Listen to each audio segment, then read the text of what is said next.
기도하겠습니다. 하나님, 주의 복된 찬양 우리 성가대원들 모든 삶을 하나님 축복하시고 찬양하는 그 입술을 또한 하나님 복되게 하여 주옵소서. 하나님, 이 시간 주의 말씀을 나눕니다. 이 말씀 중에 친히 임재하셔서 오늘 말씀 가운데 하나님의 영광이 저희들의 삶 가운데 임하게 하시고 말씀을 또한 귀하게 받고 따르는 오늘 주의 모든 자녀들 되게 하여 주옵소서. 감사하며 모든 말씀 우리 주 예수 그리스도 이름으로 기도합니다. 아멘. 예, 반갑습니다. 우리 평화에서 같이 한번 나누십니다. 우리 사랑합니다. 축복합니다. 예, 반갑습니다. 오늘 말씀의 제목을 한번 따라해 보시겠어요? 약속과 현실. 약속과 현실. 부 제목이 있다면 따라 보세요. 여호와께 능하지 못할 일이 있겠느냐. 예, 부 제목으로 이렇게 정해봤어요. 하나님은 말씀으로 세상을 창조하시고, 그리고 말씀으로 죽은 자를 살리시고, 말씀으로 없는 것을 있게 하시는 분이시죠. 하나님은 말씀하시는 분이시고, 그 말씀 자체가 하나님이세요. 그리고 하나님께서는 그 말씀을 우리에게는 약속의 형태로 우리에게 주셨어요. 그 약속은 이루어진다고 하는 하나님의 약속의 말씀으로 주셨죠. 여러분, 약속이라고 하는 말의 사전적인 의미는요, 장래의 일을 상대방과 미리 정하여 지키겠다고 하는 다짐을 약속이라고 해요. 즉 약속이라고 하는 그 말은 장래의 어떤 일을 두고 상대방과 함께 그것을 꼭 지키겠다고 하는 다짐을 우리가 약속이라고 하죠. 이 약속에 대해서는 두 가지 분명한 결과가 있어요. 하나는 반드시 그 약속을 지키는 것이 있고, 또 하나는 약속을 지키지 않는 것이 있겠죠. 약속에 대해서는 지켰나 지키지 않나 그 결과가 두 가지만이 있을 뿐이에요. 하나님의 말씀은 약속의 형태로 우리에게 주어졌다고 말씀해 드렸어요. 성경 66권 전체가 우리를 향하신 하나님의 약속의 말씀이에요. 그런데 이 약속은 두 가지 결과 중에 전자입니다. 하나님은 우리에게 이 약속의 말씀을 반드시 이루시는 분이에요. 그 약속의 말씀이 지나고 보니까 이루어지지 않았다. 그러면 하나님이 하나님 될 수가 없는 거예요. 하나님은 그 약속의 말씀을 반드시 지키시는 분입니다. 민수기 말씀에 23장 우리 19절 말씀 같이 한번 읽어보겠습니다. 있습니다. 하나님은 사람이 아니시니 거짓말을 하지 아니하시고 인생이 아니시니 후회가 없으시도다. 어찌 그 말씀하신 바를 행하지 아니하시며 하신 그 말씀을 실행하지 않겠느냐. 이 말씀 여러분 꼭 기억하셨으면 좋겠어요. 성경은 하나님의 약속의 책이에요. 하나님은 우리에게 약속하시는 분이고 그 약속은 또 반드시 이루시는 분이다 라고 오늘 말씀에 기록이 되어 있어요. 사람이 아니시다는 겁니다. 사람은 거짓말을 합니다. 당장에 눈앞에 어떤 큰일이 일어나면 간이라도 빼줄 것처럼 말을 하고 혼장담을 하지만 그러나 그 결과는 지키지 못할 때가 너무나도 많죠. 대표적인 사람이 베드로 아닙니까? 제가 주와 함께 죽을지언정 주를 떠나지 않겠나이다. 혼장담을 했던 베드로에게 예수님께서는 닭이 3번 울기 전에 너가 나를 모른다, 부인한다라고 얘기하셨어요. 하나님은 약속하셨던 그 말씀을 반드시 이루시는 분이에요. 그것은 하나님의 열심이시고 하나님의 거룩한 의지인 거죠. 그래서 하나님의 약속은 의심하지 않는 불변한 약속이에요. 근데 그 약속이 연약한 우리로 하여금 우리가 사람의 약속에 대해서 신뢰가 깨어진 사람들은 다른 사람들과의 관계를 맺는 것이 어렵죠. 그래서 이런 부모와의 신뢰 관계가 깨어진 사람들은요, 성장하는 과정 속에서 그 상처가 다른 사람을 믿고 신뢰하는 관계가 어려워요. 이것이 우리의 영적인 생활도 그대로 이어져요. 하나님에 대해서도 사람들과의 관계를 똑같이 생각하시는 분이 있어요. 사람들에게 상처를 받고 또 배신을 받고 여러 가지 어려움을 겪어본 사람들은 하나님과의 관계 속에서 그러한 오해와 어려움을 겪으시는 분들이 있어요. 여러분, 하나님은 그렇지 않다는 겁니다. 그래서 하나님은 사람들처럼 거짓말을 하지 아니하신다고 얘기했어요. 하나님께서는 우리의 연약함을 아시기 때문에 내가 너에게 한 이 모든 말씀에 대한 약속을 반드시 이행하겠다라고 하는 것을 알게 하시기 위해서 우리에게 주신 영이 바로 성령이에요. 성령은 하나님의 약속을 보증하는 영이에요. 그 약속하신 것이 반드시 이루겠다라고 우리가 보증서를 가지고 있는 것처럼 그 보증의 약속이 바로 성령인 거예요. 그러므로 성령으로 충만하면 그 성도는 하나님의 모든 약속의 말씀에 불신하지 않습니다. 그 약속의 말씀이 오늘 나에게 주시는 약속의 말씀으로 받는다는 거예요. 그러니 그의 얼굴을 어떻게 했어요? 기쁠 수밖에 없죠. 즐거울 수밖에 없죠. 문제가 해결된 것을 믿기 때문에 그런 거죠. 믿음의 성도의 얼굴은 달라요. 기쁨과 즐거움이 있어요. 그러나 세상 가운데 참 어렵고 곤고하게 살아갔던 사람들은요, 그 얼굴이 참 힘들어요. 우리가 예수를 믿고 성령 안에서 생활한다고 하는 것은 얼굴에 주름살이 펴지는 거거든요. 주님께서 내 마음을 아시기 때문에 그 일에 대해서 염려하지 않는다, 근심하지 않는다, 주님께 맡긴다는 거죠. 오늘 하나님께서 아브라함, 그러니까 사라를 부르셔서 그에게 하나의 약속을 주시는 말씀입니다. 하나님이 아브라함을 부르실 때 그때가 75세죠. 세 가지 약속을 하셨어요. 복을 주시겠다 하셨어요.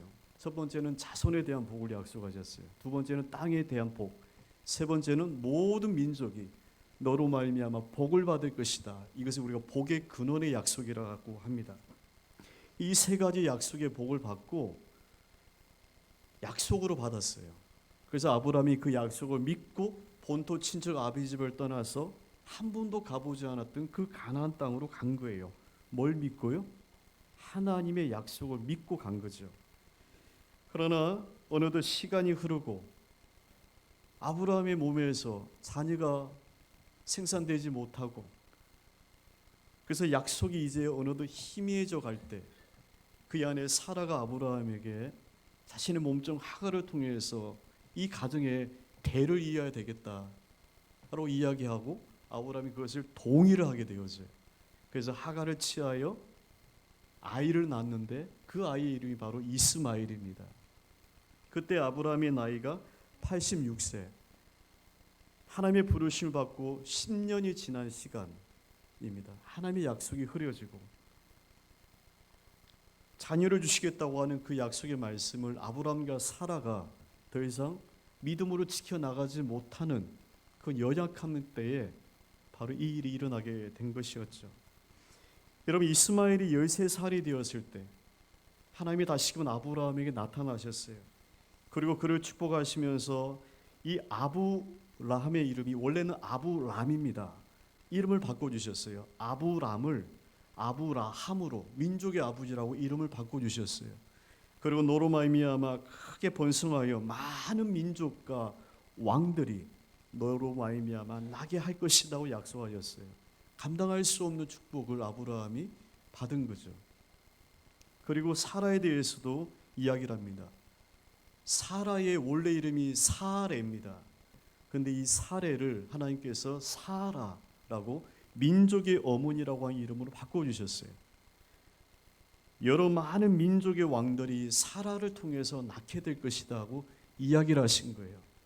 일방적인 하나님의 약속입니다. 이 약속은 10년 전에 하나님께서 아브라함을 부르실 때 주셨던 그 약속의 말씀과 똑같아요. 그러나 이제는 아브라함과 사라를 이름을 바꾸시면서 그 약속을 더욱더 구체화시켜 나가시게 된 거죠. 근데 여러분, 이때 아브라함이 오늘 말씀 보니까 웃어요. 웃었던 지점이 이겁니다. 내가 너로 큰 민족을 이루게 하겠다. 내가 너희 이름을 아브라함이라 하지 않고 아브라함이라 하겠다. 많은 민족의 왕들이 너로부터 나게 할 것이다. 여기까지는 아브라함이 들었어요. 그리고 사라에 대해서 얘기하기를 너희 안에 사라는 이제 사레를 사라라고 하라. 민족의 어머니가 될 것이다. 많은 민족의 왕들이 그 사라를 통해서 나게 될 것이다 라고 하는 그 대목에서 아브라함이 오늘 말씀 보니까 속으로 웃었다라고 되어 있어요. 어느 대목에서 웃었냐가 중요합니다. 아브라함에게 하나님이 민족의 아버지 막 얘기했을 때, 자기에 대해서 얘기했을 때는 웃지 않았어요. 사라에 대해서 이야기할 때 많은 민족의 왕들이 사라를 통해서 나게 될 것이라고 말하자마자 오늘 말씀이니까 아브라함이 피식 웃었다는 거예요, 속으로. 그러면서 하는 말이 내 나이가 100세고 내 아내가 90세인데 어떻게 출산을 할 수가 있겠느냐라고 속으로 웃었다는 거예요. 아들이 있을 것이라고 한 하나님의 약속의 말씀에 아브라함이 웃었어요. 그리고 18장 말씀 보니까 사라에게도 또 이 아브라함의 말씀을 듣고 하나님의 말씀을 듣고 사라도 웃었다라고 되어 있어요. 사라가 장막 뒤에 아브라함이 하셨던 그 말씀을 똑같이 전했을 때 장막 뒤에서 사라가 그 이야기를 듣다가 속으로 사라가 웃었다라고 되어 있어요. 그때 아브라함의 나이가 100세, 사라의 나이가 90세입니다. 이들 부부가, 아브라함과 사라가 하나님의 말씀에 웃었어요. 이들 부부가 웃었던 이유는 간단해요. 어렵지 않습니다. 하나님이 말 같지 않은 말을 하고 있기 때문이에요. 사람이 말 같은 말을 해야 고개가 끄덕여지고 이야기가 되는데 말 같지 않은 말을 하면 피식 헛웃음이 나오는 경우가 우리에게도 있죠. 지금 하나님이 이들 부부에게 말 같지 않은 말을 하고 있다는 거예요. 도무지 일어날 수 없는 일을 하나님이 말씀을 하고 있다는 겁니다. 아마 10여 년 전에 본토 친척 아비 집을 떠났던 그때 아브라함과 사라의 나이였다면 아이를 가질 수 있는, 지금의 모습으로는 어떨지 모르겠지만 10여 년 전만 하더라도 는 아이를 가질 수 있는 그런 생식의 능력을 부인하지는 않았을 겁니다. 그러나 지금은 본인의 나이가 지금 이렇게 되어지고 사라의 나이도 이렇게 되어지는데 아브라함은 그래서 웃었던 거죠. 하나님의 말씀이 비상식적이라고 여겨지게 된 거예요. 여러분, 여기서 우리가 믿음에 있어서 상식과 비상식의 차이가 무엇인지를 분명하게 이해하고 차이를 구분할 필요가 있습니다. 만약 이 두 개의 차이가 구분이 안 되면 우리는 매 순간마다 아브라함의 웃음을 가지게 되어져요. 이 자리에 있어도, 말씀을 들어도 계속적으로 우리는 아브라함과 사라의 웃음을 짓게 된다는 거예요. 믿음에 있어서 상식과 비상식이 뭐죠? 상식이라고 하는 말은요, 일반적인 사람들이 다 가지고 있는 어떤 지식과 판단력을 상식이라고 그래요. 일반적인 사람들입니다. 그래서 학교 교육의 목적은 그 일반적인 사람을 목적으로 교육하는 거거든요. 일반적인 그 평균의 사람들이 가지고 있는 지식과 판단력, 그래서 상식이라고 이야기해요. 상식적이라고 하는 말은 정상적이라는 거죠. 그러나 상식적이지 않다고 하는 말은 비상식적, 정상적이지 않다란 얘기예요. 지금 하나님이 아브라함과 사라에게 말씀을 하십니다. 하나님과 아브라함, 사라 이들 부부에게 하시는 그 말씀을 우리가 들어보면 제3자의 입장에서 누가 상식적이고 누가 비상식적으로 들려요? 하나님이 비상식적으로 들려요. 그리고 아브라함과 사라가 그 말씀에 웃는 것은 상식적으로 이해가 되어져요. 왜요? 아브라함이 100세이고 사라이가 90세입니다. 그들이 얘기했던 것처럼 생산의 능력이 끊어졌는데 어떻게 아이를 가질 수가 있겠어요? 그래서 그들의 웃음은 상식적으로 받아들이는 웃음일 수 있어요. 아브라함이 사라가 상식적인 것으로 보이고 하나님이 하시는 그 말씀이 비상식적으로 보여요. 그래서 이들 부부가 웃을 수밖에 없었던 거죠. 나의 상식으로는 하나님의 말씀이 비상식이라는 거예요. 받아들일 수가 없는 거죠. 말씀을 믿는 것이 아니라 말씀이 웃긴 거예요. 말씀이 웃긴 거예요. 그런데 여러분, 이 아브라함과 사라의 모습이 그들의 부부에게만 있겠습니까? 오늘 우리에게도 그렇다는 거예요. 말씀이 믿어지는 게 아니라 웃긴 거예요. 나의 상식으로는 하나님의 약속이 넘쳐나도 이것이 받아들여지지 않는 거예요. 도대체 어떻게? 라는 수많은 생각들이 하나님의 약속의 말씀을 끊임없이 밀쳐내고 있는 거죠. 성도를 시험하는 것은 세상에 있지 아니하고 하나님의 말씀에 있다라고 하는 이야기가 있어요. 오늘 우리를 시험케 하는 것은 세상에 있는 것이 아니고 하나님의 말씀이 우리를 시험한다는 거예요. 하나님의 말씀이 우리로 하여금 감당하지 못하도록 시험하게 합니다. 현실과 말씀의 거리가 너무 멀다는 거예요. 말씀이 현실을 덮어버려야 되는데 그것이 하나님의 능력이요 하나님의 은혜인데 나의 현실이 말씀을 덮어버리지 못하는, 말씀이 현실 가운데 임재하지 못하는 일이 일어나요. 그래서 말씀이 믿어지지 않는, 그래서 말씀이 웃긴 거예요. 그 젊은 아이들이 말씀을 웃기다고 여기는 거죠. 말씀을 듣지 않으면서. 세상 경력이 있으신 분들이 말씀을 웃기다고 하는 거예요. 내가 세상을 살아보니 말씀 안에서 웃긴 거죠. 믿는다고 기도한다고 예배를 드린다고 나의 삶이 펴지나 웃긴 거예요. 그래서 말씀이 웃긴 거죠. 헛웃음이 나오는 거죠. 아브라함은 자신과 그의 아내 사라의 몸 상태가 어떠하다고 하는 것을 알고 있어요. 출산을 하지 못하는 나이, 생리가 끊어졌다고 되어 있어요. 자신들의 현실을 아니까, 말씀을 들으니까 헛웃음이 나는 거예요. 지금 여러분의 현실은 어떻죠? 여러분의 현실은 아이를 가질 수 있는 그런 가능성, 아이라고 하는 소망하는 것을 얻을 수 있는 그런 환경이 되시나요? 아브라함과 이 사라의 부부는 자신들이 처한 현실을 알기 때문에 말씀 앞에서 헛웃음을 냈어요. 그러면서 아브라함이 오늘 17장 18절 말씀에 하나님의 그 말씀을 듣고 그가 사라에도 축복을 하시는 그 말씀을 두고 하는 말이 18절 말씀에 보면 이스마엘이나 하나님 앞에서 살기를 원합니다. 그렇게 얘기했어요. 하나님 가당치도 않습니다. 제가 100세고 아내가 90세인데 제가 무슨 민족의 아버지가 되고 제 아내가 무슨 민족의 어머니가 됩니까? 하나님 가당치도 않습니다. 제 아이 이스마엘이나 잘 되기를 원합니다. 이렇게 얘기했다는 거예요. 여러분 지금 아브라함에게 있어서 현실은 이스마엘이에요. 눈에 보여요. 자기가 낳은 아들이에요. 그리고 약속은 주실 아들 이삭이에요. 눈에 보이지 않고 지금 없어요. 아브라함에게 있어서 현실은 눈에 보이는 이스마엘이고요. 아브라함에게서 약속은 눈에 보이지 않는 이삭이에요. 그러니 눈에 보이지 않는 이삭을 믿으라고 하나님이 얘기를 하시니 믿을 수가 없는 거죠. 자신의 몸 상태와 나이가 있는데. 근데 하나님은 아니라는 겁니다. 하나님은 오늘 말씀에 아니라는 거예요. 내 몸에서 날 사라가 통해서 내가 나의 언약을 맺으시겠다고 약속을 하셨어요.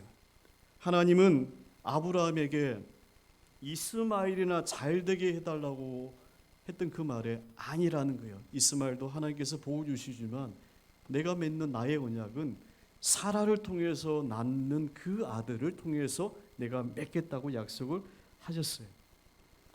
아브라함은 자신의 복의 한계를 이스마엘이라 정했어요. 왜요? 자신의 현실을 직시했으니까. 자신의 현실은 아이를 가질 수 없는 거예요. 그럼 하나님의 약속은 아이를 주시겠다는 것 아닙니까? 그러니 여러분 그 현실을 직시했던 아브라함은 그 자신의 복의 한계를 정한 거예요. 이스마엘, 이 현실만 잘되게 해달라고 한 거예요. 아브라함은 자신의 복의 한계를 자기가 결정한 거죠. 여러분 믿음의 한계는 우리 스스로가 결정해서는 안 돼요. 우리가 결정짓는 믿음의 한계라고 하는 것은 내가 처해 있는 문제, 내가 처해 있는 환경, 내가 처해 있는 여러 가지 상황들 속에서 우리가 어떤 한계를 정하게 되어 있어요. 이스마엘이나 잘되게 해달라고 하는 거죠. 그런 하나님은 아니라는 거예요. 하나님은 아브라함에게 그 너머를 약속하고 계세요. 마치 똑같아요. 하나님은 우리에게 그 너머를 약속하시고 축복하신다는 거죠. 제가 예전에 태국에 갔을 때 코끼리 쇼를 하는 데가 있어요. 많은 사람들이 와서 참 저도 재밌게 봤어요. 축구도 하고 그림도 그려요. 그 그림을 또 팔기도 해요. 근데 그 그림이 그냥 대충 그림이 아니고 그냥 보면 어떤 유명한 화가가 그냥 추상화를 그린 것처럼 그렇게 보여요. 어떻게 코끼리가 이걸 그렸나? 방법이 있다는 거 아니겠어요? 어릴 때부터 이 코끼리를 키울 때 그 몸집이 크고 사나운 코끼리를 발에다 족쇄를 치운다는 거죠. 그러면 여러분 처음에는 막 발버둥 치면서 벗어나려고 하다가 그 족쇄의 길이만큼만 나간다는 거예요. 나중에 그것이 길들여지면 족쇄를 풀어도 그 너비만큼은 안 나간다는 거죠. 우리가 가지고 있는 한계라고 하는 것이 그래요. 성적의 한계, 물질의 한계, 건강의 한계, 자신의 편견과 생각의 한계가 족쇄가 없음에도 그 족쇄가 채워져 있는 것 같아요. 여기까지가 나의 한계다라고 규정 짓는 거예요. 숫자가 주는 위험이 바로 그런 거죠. 암 진단을 받으면 살 확률이 5%밖에 되지 않습니다 라고 하면 많은 사람들이 그 5%라고 하는 숫자에 절망을 경험해요. 참 놀랍게도 마음이 절망하면 몸이 바로 반응을 해서 결국 암이 더 가속도로 나빠지게 되어지죠. 근데 여러분, 살 확률이 5%라고 하면 5% 하나 있는 거잖아요. 그 5%를 주목하고 살아있던 사람들에게 주목하여 살아가는 사람들은 치유가 빨리 일어나요. 우리가 무엇을 주목하느냐에 따라 가지고 전혀 다른 길이 열린다는 거예요. 하나님은 우리의 믿음의 한계를 넓히시는 분이세요. 그래서 이사야 말씀에 내 장막태를 넓히라고 하셨고 시편 말씀에 내 입을 넓게 열라 내가 채우리라 하셨어요. 우리가 내 자녀를 키우지만요, 우리의 자녀가 부모의 한계 안에서 자라나요. 그 능력 이상으로 하나님께서 주시는 복을 부모 스스로가 차단을 할 때가 많아요. 교회가 가지고 있는, 우리가 가지고 있는 이 은사의 한계를 우리 스스로가 차단을 해서 여기까지라고 이스마일이라고 하는 그 현실만을 자꾸만 직시를 한다는 거예요. 하나님은 우리에게 약속을 주시고 약속을 이루시는 분인데 우리는 현실에서 하나님을 자꾸만 찾으려고 하고 있다는 겁니다. 그래서 하나님께서는 아브라함에게 거듭 아니다고 하신 거예요. 여러분, 그래서 우리의 삶에는 기적이 필요한 거예요. 기적이 필요해요. 상식을 넘어서는, 그것이 비상식이 아니라 그것은 초자연적인 영역이에요. 그래서 성경은 기적이라고 이야기를 합니다. 성도는 기적을 믿는 사람들이에요. 하나님은 기적의 하나님이죠. 성경의 잣대로 보면, 이 상식의 잣대로 보면 성경의 모든 기적의 이야기가 빠지게 되면요, 성경은 윤리책밖에 되지 못해요. 성경은 온통 기적의 책이에요. 약속의 책이에요. 그 일이 또한 이루어진 증거의 책이에요. 창세기로부터 요한계시록까지 성경의 모든 이야기는 하나님의 기적으로 가득 차 있어요. 어떻게 말씀으로 세상이 창조가 되죠? 그리고 요한계시록 마지막에 어떻게 다시금 이 세상이 재창조가 될까요? 모든 이야기가 하나님의 기적의 이야기로 가득 차 있어요. 가장 놀라운 기적은 그의 아들 예수 그리스도를 우리 가운데 주셔서 내가 구원받았다고 하는 그 기적이죠. 우리에게는 그 기적이 필요해요. 해당장 야이로를 예수님께서 그의 집에 가셔서 살리실 때에 그 집에서는 이 아이가 죽었기 때문에 장례가 일어났죠. 그때 예수님께서는 이 아이가 죽은 것이 아니고 잔다 하셨어요. 그때 많은 사람들이 예수님의 그 말씀을 비웃었어요. 현실은 죽었지 않느냐는 거예요. 그러나 예수님은 하나님 주실 약속으로 그 넘어 살아날 이 아이를 바라본 거죠. 그리고 그 아이의 방으로 들어가실 때 중요한 것을 하셨어요. 그것은 비웃는 무리들을 그 방에서 다 내보내셨어요. 말씀 앞에 비웃는 사람들을 다 내보냈다는 거예요. 그러고 난 다음에 그 아이의 손을 잡고 살리셨어요. 비웃음은 하나님의 기적과 함께 있을 수가 없어요. 피식 웃어지는 그 헛웃음은 하나님의 말씀과 함께 있을 수가 없다는 거예요. 모세도 하나님의 말씀이 비상식적으로 들린 적이 있었어요. 한 번은 광야에서 백성들이 먹을 것이 없다고 난리를 쳤던 적이 있었어요. 우리가 애굽에 있을 때는 늘 고기를 먹었는데, 우리가 애굽에 있을 때는 늘 이것을 먹고 저것을 먹었는데 이제는 우리가 먹을 것이 만나밖에 없구나라고 우리에게 먹을 것을 달라고 그들이 소동을 피웠어요. 그때 하나님이 모세를 통해서 주의 백성에게 분명히 말씀하셨죠. 내가 한 달 동안 이 백성들에게 고기를 먹이게 하겠다는 거죠. 모세가 이 말씀을 듣고 황당하여 놀랐어요. 모세가 놀랐어요. 한 달 동안 고기를 먹게 하겠다니. 그러면서 모세가 하나님께 내뱉었던 말이 있어요. 나와 함께 있는 이 백성의 보행자가 60만 명이 온대. 남자들 숫자만 20세 이상이 60만 명이라는 거예요. 20세 이하 여자들 다 빠진 숫자예요. 그러니 한 가정에 결혼의 수로, 가정 수로 따지면 200에서 250만 명이 지금 이 무리들인 겁니다. 지금 나와 함께 있는 사람의 숫자가 200에서 250만 명이 온대. 주님의 말씀이 한 달 동안 고기를 먹이겠다고 하시니 이 많은 사람들에게 고기를 먹이도록 바다에 들어가서 고기를 잡은들 족하며 양과 소떼를 잡은들 족하리오까, 이렇게 얘기한 거죠.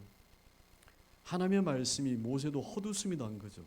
말 같지 않은 말을 하고 있다는 거예요. 하나님이 도대체 어떻게 이 백성에게 200에서 250만 명인데 먹이시겠냐는 거예요. 그때 하나님께서 모세에게 하셨던 말씀이 있죠. 유명한 말씀입니다.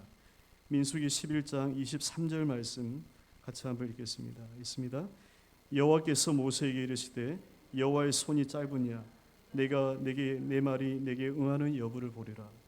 여러분 이 말씀을 여러분 기도하시다가 자꾸 의심이 되고 스스로를 자꾸 한계를 치우려고 할 때마다 이 말씀을 꼭 기억하셨으면 좋겠어요. 여호와의 손이 짧으냐 내가 너에게 한 말이 응하는 여부를 보리라 하셨어요. 그리고 하나님께서는 바람을 부셨죠. 수많은 메추라기가 떨어지셨어요. 그런데 놀랍게도 성경에 보니까 하룻길을 가는 그 지면 위에 2규빗이 쌓였다 이렇게 되어 있어요. 지금의 계산법으로 계산해 보면 약 40kg에 1m 두께로 메추라기가 쌓였다는 겁니다. 왜냐하면 200에서 250만 명이라는 사람이 이동을 하면요, 처음에서 끝에까지가 40km가 된다는 거예요. 약 40km의 거리에 1m의 두께로 메추라기가 쌓인 거예요. 여러분 우리가 해야 될 일은요, 방법을 찾는 게 아니고 우리가 해야 될 일은 믿는 겁니다. 우리가 해야 될 일은 주님을 믿는 거예요. 방법과 실행은 주님이 하세요. 주님께서 주님의 방법으로 그 일을 하시고 나는 다만 주님께서 그 일을 하실 것을 믿는 거예요. 성경은 약속의 책입니다. 그 약속은 반드시 이루어질 약속의 책이에요.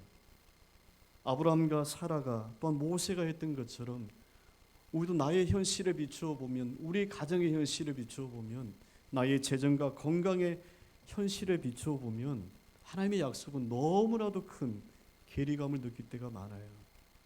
그래서 믿기는 하지만 헛웃음이 자꾸만 나올 때가 있어요. 말 같지 않은 말씀을 하나님이 하신 것 같기도 하고 그래요. 그 괴리감을 어떻게 하겠냐는 거예요. 생각을 달리 하시면 돼요. 내가 그 일을 하라고 한 게 아니잖아요. 하나님이 하신다는 거잖아요. 나는 다만 그 일을 믿으라고 하시는 거잖아요.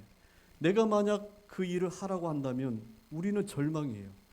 이 많은 백성들에게 모세가 너가 먹이라고 하면 모세는 절망이죠. 모세가 했던 질문처럼 바다에서 고기를 잡은들, 양과 소를 잡은들 제가 먹일 수가 있습니까? 이런 대답을 하게 된 거죠. 모세는 자기가 해야 되는 줄 아는 거죠. 하나님은 아니다, 내가 한다는 거죠.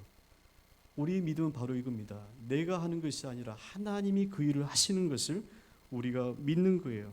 그래서 우리에게는 굳건한 믿음이 필요합니다.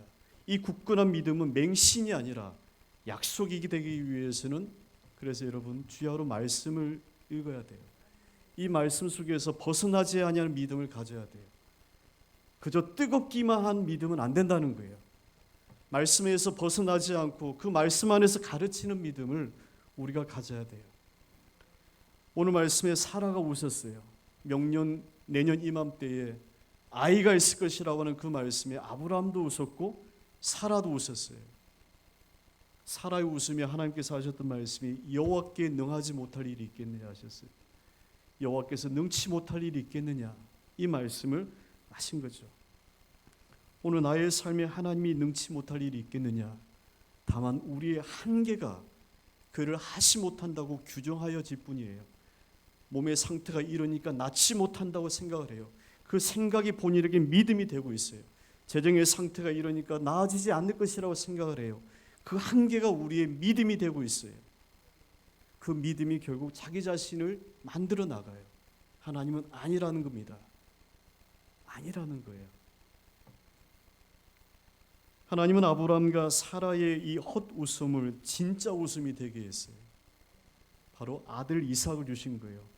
이삭이라고 하는 이름이 웃음입니다.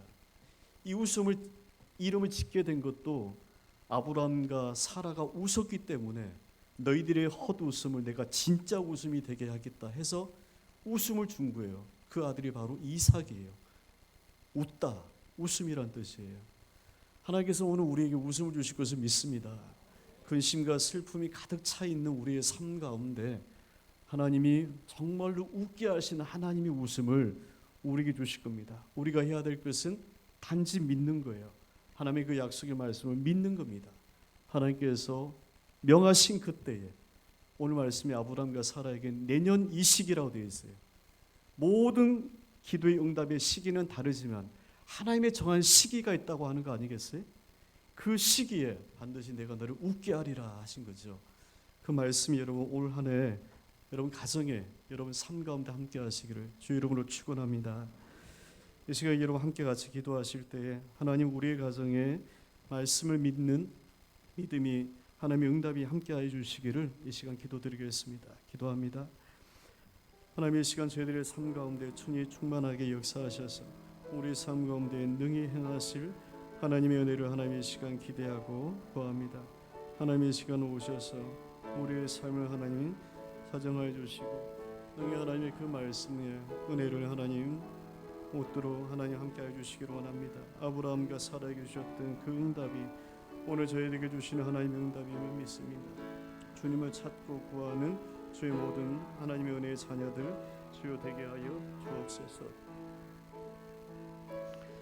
하나님, 우리의 현실이 참 어렵고 힘듭니다. 여러 가지 문제들은 눈에 보이고 그 눈에 보이는 문제들로 인해서 우리가 더욱더 괴롭고 가슴이 조이는 것처럼 하나님 우리의 삶이 그러한데 하나님은 우리에게 약속을 하여 주시는 분입니다.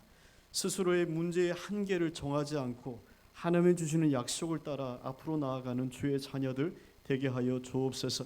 때로는 우리의 삶이 말씀 안에서 헛웃음이 나오는 것처럼 믿어지지 않을 때가 너무나도 많습니다. 하나님, 우리가 그 일을 하는 것이 아닙니다. 우리가 그 일을 어떤 결과를 만들어내는 것이 아니라 주님께서 그 일을 하십니다. 다만 우리는 그 일을 하실 것을 믿고 나아가는 것뿐입니다. 한 주간 믿음 안에 거하는 주의 자녀들 되게 하시고 특별히 추석 연휴 주간입니다. 우리의 가정에 그런 믿음의 축복이 하나님 있게 하여 주옵소서. 모든 말씀 우리 주 예수 그리스도 이름으로 기도합니다. 아멘.